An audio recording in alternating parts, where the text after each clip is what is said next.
right, Councilmember Soto Martinez. Oh my God.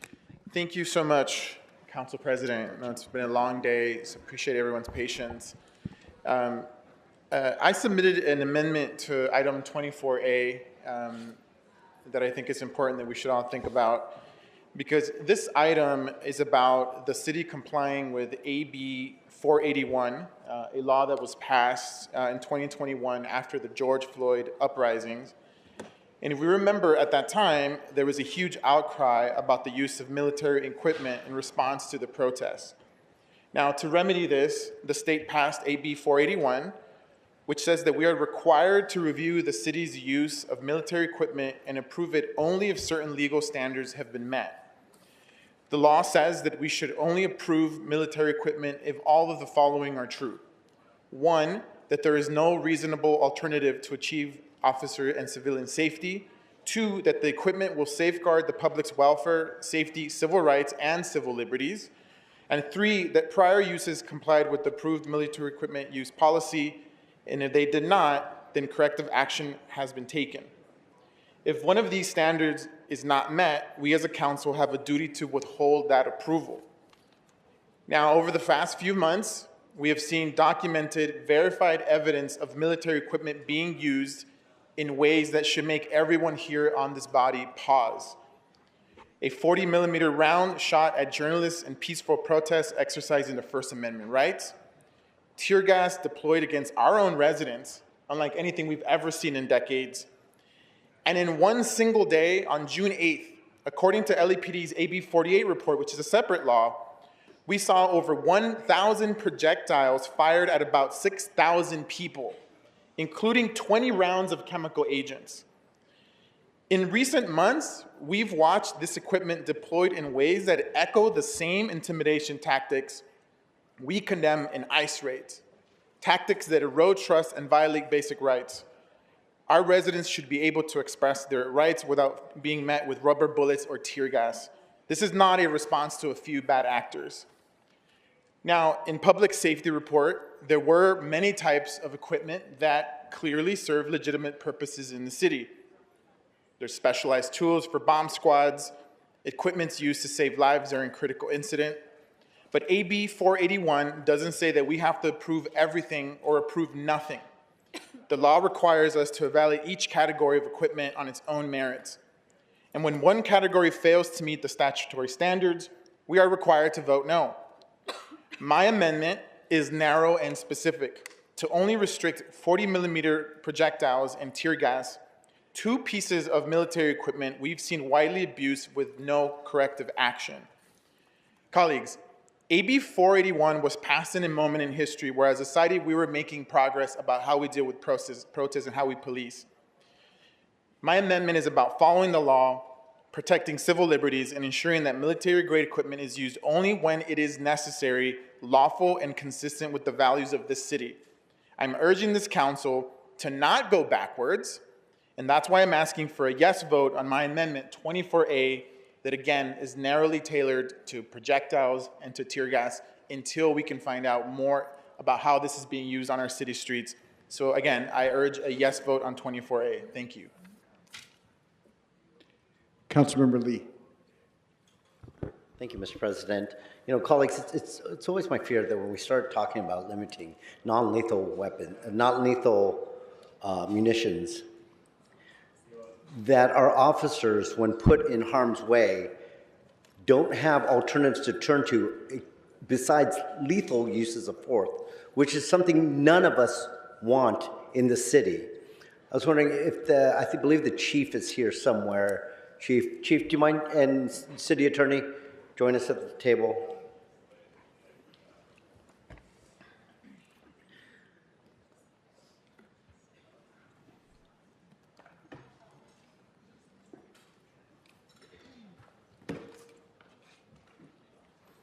Good afternoon. Thank you, Chief, for joining us. So, what sort of operational impact would this have to the LAPD to remove these two items? If you could give us sort of an explanation, or maybe also instances where we've had to use them and why they were used.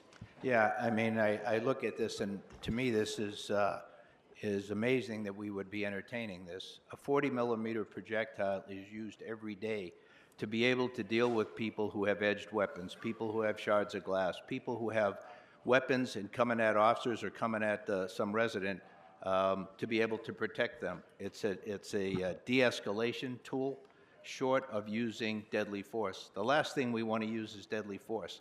Taking a tool like this away from us puts us in a very bad position relative to city liability and relative to protecting our officers and the public that we serve.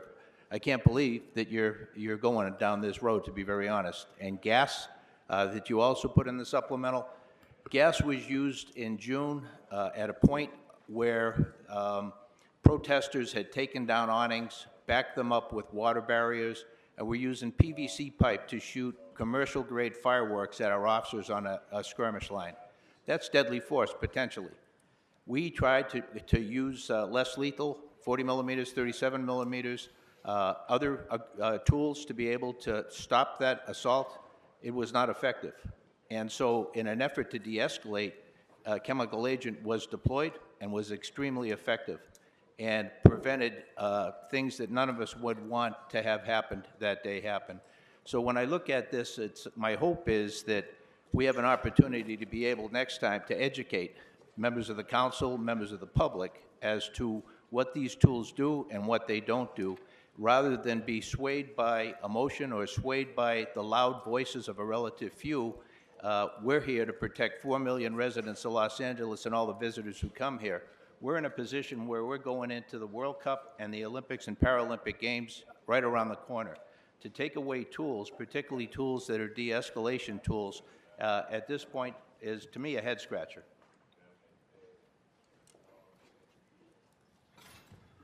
Anything else, Mr. Lee? Just, Chief, if I know you have the city attorney here, I was wondering if they could weigh in on this issue at all. Yeah, if I could before, my ask today is, and that's really why I'm here, that you give considerable thought to this item and that you approve the renewal of the ordinance without that amendment. This has to be completed today or we lose the ability to deploy the equipment that I'll delineate here just for the sake of the public that hasn't had an opportunity to read this. Definition of military equipment as covered by AB 481 includes all armored vehicles, so our bears and bearcats that we use every single day to put this tool between the public or officers and the suspect in deadly gunfire in many cases. It saved lives beyond what I can describe here.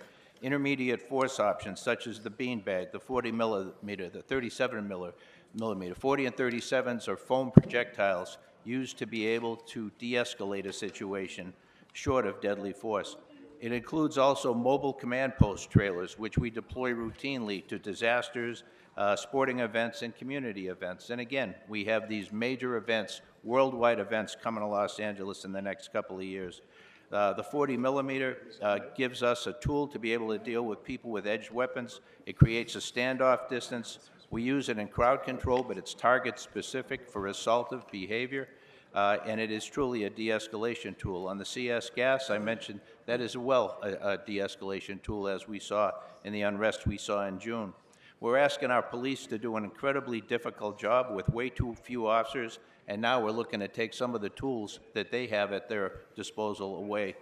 To me, this is incredibly uninformed public policy to go down this road, acting on the perspective of a relative handful of activists rather than the safety needs of all Los Angeles residents, to me is short-sighted. To my knowledge, there is no other city in California that has their tactical equipment options limited by a body such as this. I have not seen it yet. Taking away less lethal use of force options, de-escalation tactics, reducing tactical options will result in increased liability for the city and, more importantly, additional risk of injury and death for officers and community members alike. The supplemental amendment would be detrimental to the safety of LAPD officers and the residents of LA who rely on the LAPD to protect their lives and property. LAPD officers will always put themselves in harm's way to protect the public. Not providing the tools to provide for their safety from where I sit is unconscionable. Thank you, Chief. Mr. Lee, I just wanted you to wrap up because we're almost at 2 Sure, o'clock. We got committee colleagues, starting. I hope you're really thinking about what we are about to do here. We're about to take a tool away from LAPD that they use to de-escalate situations when they're put in situations where we don't want them to only have lethal force be able to turn to. We don't want them to have to turn to their sidearm in situations where someone's coming after them with a knife or some sort of sharp object. These are tools you use in situations like the one in June, where they're being commercial grade fireworks shot at them. What do the officers turn to other than that use of lethal force to protect themselves from bodily harm? And that's when they use. I know that the LAPD does not just use gas whenever the situation, only when the situation warrants it. So I hope before you vote, you really think about what we are doing here. If we are limiting LAPD's ability to respond to keep not only Angelino safe, but to keep our officers safe as well. And I urge a no vote against the amendment and yes on the overall item. Thank you, Mr. Lee. Councilmember Jurado. Councilmember Hernandez. President. Chief, first and foremost, I recognize the goal the department wants to achieve with crowd control and dispersal. I also know the challenging conditions officers face when having objects thrown at them. And at the same time, I have great concerns with the use of CS gas because of the well-documented science about the effects on people, including those that are in the immediate vicinity. I have a few questions. I'll try to go through them as quickly as possible. Number one, Chief, tear gas is banned for use in warfare under the Geneva Conventions because of its well-documented ability to cause respiratory failure, chemical burns, and long-term health damage. If it's too dangerous to use on enemy combatants, can you explain why you believe it's appropriate to use on Angelinos? Yeah, CS gas is different than what you're addressing there, is my understanding. We use this, it's used across the nation. It's a generally accepted crowd-controlled tool. We use it only as a last resort to be able to restore order. People in the environment you're talking about, dispersal order has been given. People have been given time to leave the area. They've given a direction to travel, and we do it over and over again, and sometimes in multiple languages. People have an opportunity to leave that environment. Only when officers and other people in the environment are being violently assaulted would we consider the use of something like a chemical dispersal agent. Thank you. I will say sometimes those moments happen quickly because I was at one of the protests just watching what was happening, and a dispersal order came in and it wasn't very clear, but they had everybody running. By they I mean LAPD out of the area. So I know there's a lot of work on, but I just wanted to mention that. Number two, tear gas spreads through wind drift ventilation systems and carries into homes, businesses, and into the lungs of children and elders. What's LAPD's scientific basis for claiming you can deploy a chemical weapon with any kind of precision in dense urban neighborhoods like ours? We only do it when our officers and the public is being assaulted and there's no viable alternative to it. So then it's not a de-escalation tactic, it is a crowd-moving tactic, right? It's a de-escalation tactic for people in the environment after they've been ordered to leave the environment and continue to assault officers. Otherwise, we move a skirmish line through to be able to move people out of there. We would not use gas. Understood. But I also want us to be careful on how we use de-escalation, because the goal of de-escalation is to reduce the tension of a situation and trying to reduce harm from happening. But tear gas is not reducing harm, it's inflicting more harm. And also the rubber bullets, like those are inflicting more harm. I've seen cases where people's testicles have been blown off, their fingers have been blown off, and this is serious. It's serious, but we use it as a de-escalation tool. And the alternative to taking less lethal away is not something that we want to go to as a city. I would say it's a crowd control tool. It's not de-escalation because, again, de-escalation is... Here's deadly force, here's less lethal force. That's a de-escalation tool. That's just using a different tool that doesn't kill somebody. That's not de-escalation. De-escalation, you're trained in de-escalating situations, as many law enforcement officers are, so it's a tactic. It's a work of art. What you're using a gun that can kill somebody versus a rubber bullet, that's just a different tool, and we got to name it No, that the way. It's not result, de-escalation. the result is different, council member. That's why we use it, because it de-escalates the situation where you're not using as high a level of force and being able to get compliance.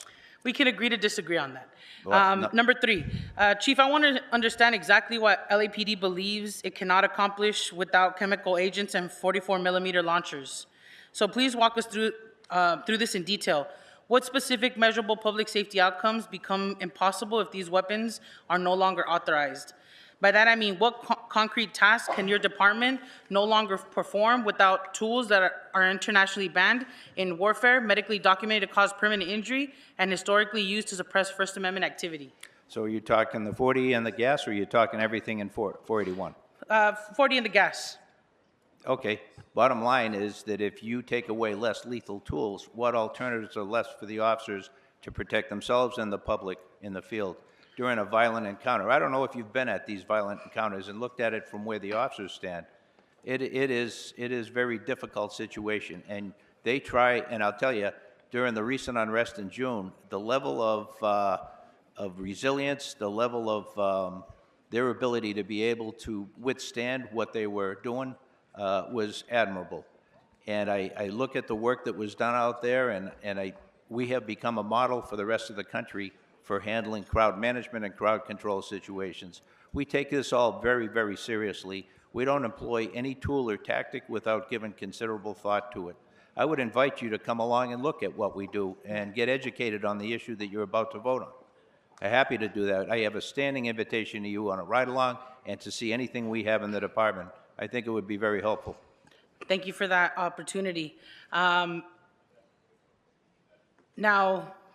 my ask was around any data. Do you have any data? And also, can you please tell us Data on what? on the efficacy of using these tools? Right now, from here? Well, you can come back. I'm asking you for data. If you don't have it now, I'm you can happy come to, back. I'm happy to meet with you and Okay. give you whatever data that we can provide that would make sense. I can tell you from an experience standpoint that the tools you're talking about de-escalate a situation and limit any damage to an individual in that environment. That's the reason we use them. The last thing we want to do is use deadly force. So the intermediate force options that we have pursuant to 481 here are a tremendous lifesaver for officers and the public alike. Understood. And I'm happy to show you that any day of the week. Yeah, no, I think it would be great for all of us to hear since we all have to vote on it. Yeah. And last question, Council President. Now, after the raids, after the first few protests that were occurring, some of us met with the Board of Police Commissioners, and they talked about how there was maybe over 60 cases that were being identified of overuse of force. And so when you say that these tools or weapons are model for the rest of the country, that concerns me because we're about to start receiving all those lawsuits. And lawsuit payouts for LAPD are one of the highest that we experience as a city. So if the model that people are mirroring is one where it's going to cost their city budget a ton of money, then I think we need to reconsider. You talk about complaints. We're an organization that takes a complaint anytime anybody makes an allegation that something may be misconduct or worse. We take every complaint, we investigate it fully, we do use of force reviews and investigations, and then adjudicate them in a way that has been replicated not only nationally but internationally. And we have been the model for that for about 22 years now. So when we talk about these things, I take them very seriously because we put a tremendous amount of effort over many years into ensuring we do the best job we can for the residents of Los Angeles. That is recognized by other experts in the field who look at this stuff every day. And I would love to educate you more than has been done in the past about the issues we're talking about today. We're talking life or death here on the decision you're about to make. 100%, and it's 2025, and I'm sure you're an expert in this, that there's other tools that can be used that don't blow off people's hands or maybe cause them to go into an asthma attack. I'm sure. I'm happy to show I'm sure you that what- there are other things that we can look Are you into. sure? Yeah. And I'm happy to show you what are available out there. We go and meet with manufacturers and vendors around the world to look at what is out there, to constantly evolve to be better than we were yesterday. So we're well aware of what's out there, and we use the tools that work best to try and achieve the goals that we have set. and that is to provide the safest city for the residents of Los Angeles that we possibly can. I hear you, and also though, we need to be fiscally responsible. And if the tools that we're using are causing us more fiscal uncertainty, then we need to reflect. And that's why we're asking for this motion, so that we're not. That to me, I can't put those And that's together. okay, that's why I'm saying we're talking gonna agree to about- disagree. You're trying to put a price on saving lives. We're saving lives. And yes, we're gonna get lawsuits. Yes, we get complaints and we investigate them and we deal with the lawsuits. But at the end of the day, we're in the safety business, trying to protect people and our officers as well. And Sir. so to try and take what we're talking about here and talk about the fiscal realities the city is facing, two separate conversations. It's not, sir, because as I sit on Budget and Finance Committee, Yeah. and in like a span of 3 weeks, we had like 3 different cases where it was over $10 million Yeah. for each of those cases. So you can't separate them in a city where the tax dollars are dealing with the lawsuit, Yeah. not just the department. The taxpayers are dealing with the lawsuits. Yeah, I understand that. Thank you, We live- Councilmember Hernandez. I got Councilmember Soto Martinez, and then we want to bring this issue to a decision. Thank you so much, Mr. President. I just want to be clear to my colleagues. I think there was a misrepresentation of what I'm trying to accomplish here. It's not about taking away tools from LAPD to use less lethal in cases when they're confronting someone with a weapon. And even if we were to vote on this and take away the 40 millimeter and the tear gas, police officers still have FN 303, they have distraction devices, tasers, beanbags, 37 millimeter, and pepper spray to de-escalate that situation. So even if we were to take it away, let's not fall for the argument that all of a sudden they have no tools. That's simply not true. The issue that I'm trying to get to is how this city is being perceived in the moment where folks are hitting the street to protest against the authoritarian federal government and the rise of fascism in America, and how we as a city are acting. And the two places, Chief, where I find issue, and I've made this many times in the last few months, is how we are using the 40 millimeter and the tear gas. And when I'm guided by whether this is correct or incorrect, I'm looking at AB 48. AB 48, a law that was passed that says how we use kinetic projectiles, in this case, the 40 millimeter or the tear gas. And I know you're familiar with this. I hope you're familiar with this. And the law literally says that these can only be used when de-escalation tactics or other alternatives to force have been attempted. This is not a de-escalation. Using 40 millimeters should not be viewed as a de-escalation tactic. It should only be used when de-escalation has failed. No, it's a continuum. Sir, I'm reading the law. Go ahead. Second of all, AB 48 says that using the 40 millimeter projectiles, it's target specific. That it is up to the police officer to identify the person that is causing the so-called violence or threat to violence, and that person can be hit with the 40 millimeter projectile. Right. I find it hard to believe that on June 8th, we shot over 1,000 of these projectiles to 4,000 to 6,000 people. That is not target specific. I make that argument. How is shooting 1,000 projectiles to 6,000 people on June 8th target specific and the lawful use of projectiles based on AB 48, a state law? Yeah, the number you're quoting there is not 40 millimeters, it's total. 37 millimeters and 40. 37 That's millimeters are skipped off the ground. Yeah, you may One roll was your eyes, 600. but What was 600? One was 600. The other one was 400. I mean, we can start parsing the numbers, Yeah. but tell me how we're following AB 48. a lot when of when those this is supposed to be projectiles, target specific. they do not hit their target. Many of those projectiles, and you're in a very kinetic, very chaotic, very violent environment. And officers, we have body-worn cameras that you could look. If you care to come and see how we do business, we're happy to show you, and show you what we do, how we train, and the safeguards we put in place to ensure that we are following the law. We take great pride in our ability to be able to do our job. So for you, without coming to see what we do to make these kind of charges, I'm troubled by that. Well, I think I speak for many people in the city of Los Angeles that are troubled by the way we have been responding to peaceful protests. Yeah, I'd be And I happy to understand show you. there's different varieties of opinions here, but I got to speak for my constituents, the folks that I've talked to, a lot of them, who say, why is LAPD acting like that? And it's eroding trust, and it's eroding faith in our system. The other part of AB 48 that says, officers shall minimize the possible incidental impacts of their use of kinetic energy projectiles and chemical agents or bystanders to journalists when we see on live television a journalist shot by another, appears to be a 40 millimeter or the skip round, but I believe it was a 40 millimeter. How can we say that we're following AB 48 when it was on live television? Happy to show you that. I know, I think we all saw that. If you care to see, I'm happy to show you what we have on that. There's more to that story than what you presented here. We do not target media. We do not target police officers who also get hit in that environment. It is often very, very chaotic, and a lot of things are going on at once. We had 52 police officers injured in June in the unrest that we saw here. Not a lot of talk about that. They were there in that environment, and some of them were hit with 40s, some of them were hit with 37 millimeters, not because they were aimed at, because they were in that environment.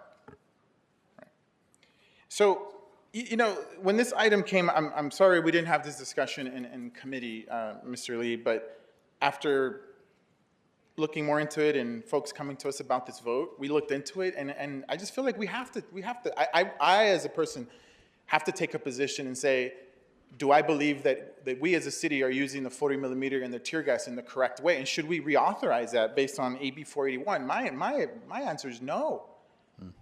You know, and I don't think I'm going to be in the majority here, but we have to have this conversation, Chief. I'm happy to have the conversation. Well, we're and having as it I now. mentioned, We're having it in the public. the And invite I'm is glad that you're open. here. Yeah. And I'm glad that you're here answering, because I do not believe in the instances that I've seen in the reporting that has come out and the lawsuits that are now piling up, that we are using these two pieces of equipment in the correct way. Okay. And so I hope folks can see it that way and vote yes on the amendment. And again, it doesn't limit a police officer's ability to, in situations when they're confronted with someone with a weapon. I mentioned all the different tools that they have. But you know, this is not an issue it's not going to go away.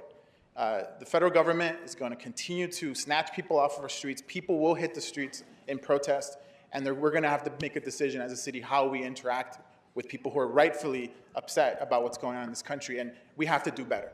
We oversee, we manage hundreds of protests a year, peaceful protests, where this is not an issue. The exception is when we have violent demonstrations, violent actions.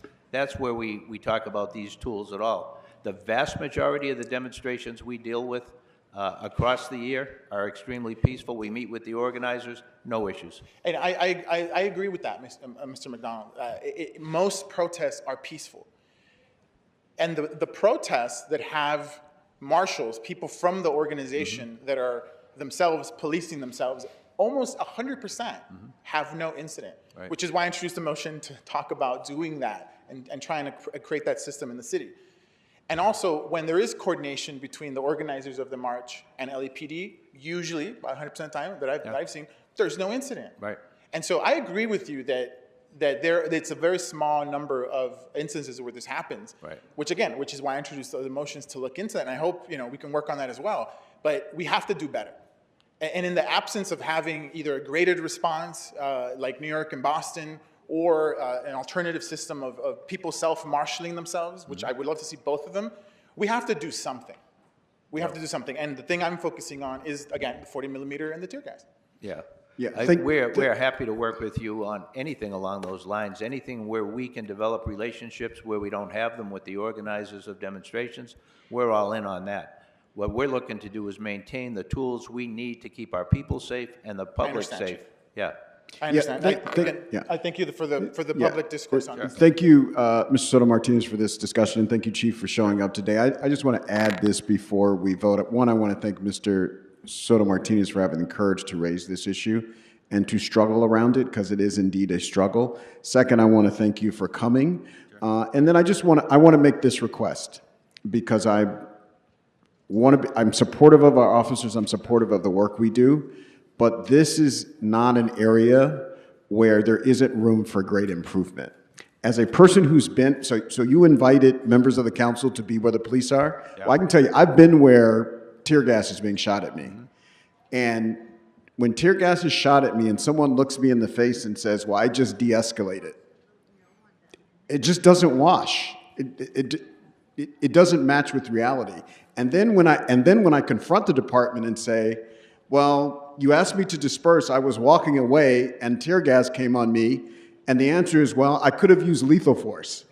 This is not a useful discussion to have, and so I just want to request that as we go forward, I'm sure this will come up again, that we work on, one, how to communicate, one, with each other, but two, have some acknowledgement and some humility that we can do better than we have done. We always try and do better, always try to do better, and I'm happy to work with any member of the council or anyone to be able to show what we do, how we do it, what training goes into it.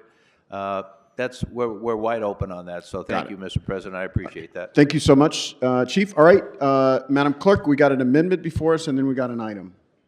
Yes, Mr. President. So the first vote would be on Amendment 24A, and that is motion Soto Martinez Hernandez. All right, let's open the roll, close the roll, tabulate the vote. 5 ayes, 7 noes. All right, what's That next? amendment fails, so the next Council, vote. I'm sorry, Councilmember Hernandez? As a yes, please. Or I would like my vote to be noted as a yes. All right. Is it best to, okay, so that would make the final vote 6 yeses and, Okay, it looks like we need to revote. Councilmember Hutt? I would like to be recorded as a no. All right, so let's open the roll on reconsideration of this item. Close the roll, tabulate the vote. 6 ayes, 6 noes. To reconsider? It's just to reconsider, folks. Yes, that's reconsidered. okay, so let's, could council just clear the votes and just right now to reconsider the vote for 24A. All right, so 24A, if you are in favor of Mr. Soto Martinez's amendment to,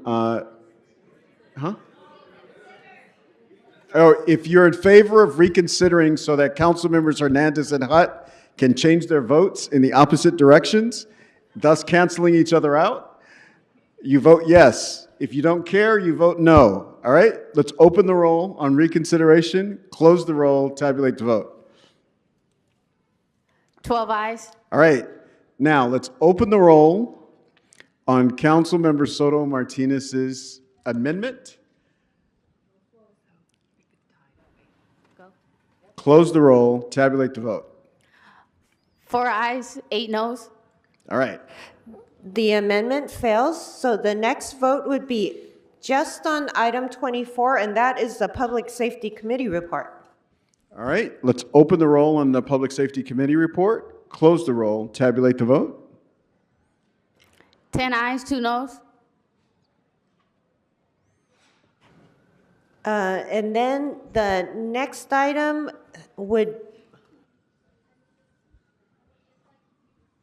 as a no vote. Just record it as a no vote, because it won't change the outcome of the decision, so no need to so reconsider. for the record, thank you, council member. So for the record, item 24, the final vote is 9 ayes and 3 noes.